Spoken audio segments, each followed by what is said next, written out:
ภาพบริเวณสารกลางจังหวัดได้นี่มีงานแห่ประสาทพึ่งได้นี่ก็เจ้าประสาทพึ่งมาจอดโซ่ไว้ได้มาจอดโซ่ไว้บริเวณสารกลางจังหวัดนะภาพบรรยากาศตอนแรงก็จิค่ำได้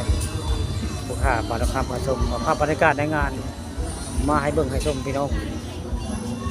ภาพบรรยากาศในงานนี่ก็คือดอกไม้ได้ดอกไม้ประดับประดานี่แหละบริเวณประสาทพึ่งนี่คักคือแต่ประเทศคือดอกไม้ประดับอันนี้คือประสาทพึ่งแท้นี่คือประสาทพึ่งในงานแห่ประสาทพึ่งประจำปีพี่น้องดอกไม้ก็คักคือเจ้าเห็ดปลูก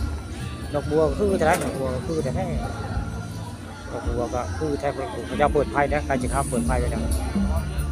ภาพบรรยากาศในงานคักคือแต่ไรดอกไม้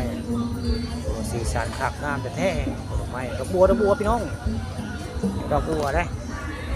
ดอกบัวก็คักคือแต่ไรนี่ภาพบรรยากาศในงานแห่ประสาทพึ่งแต่ยังไม่ได้แห่วันนี้ข้ามาให้เบิ่งวันที่3พี่น้องวันที่3ของงานได้ผู้ข้าป่าทองคำผสมเอาภาพ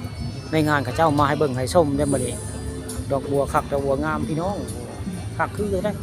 คนก็ทยอยมาเที่ยวตอนแรงของวันที่3นี่คือภาพบรรยากาศในงานนะผู้ข้าป่าทองคำผสมมาให้เบิ่งคือภาพบรรยากาศในงานแห่ประสาทพึ่งคนก็จะลายอยู่นะคนก็ลายยังบ่คนมืองานกลางคืนคือว่าคนคือสิหลายมาเที่ยว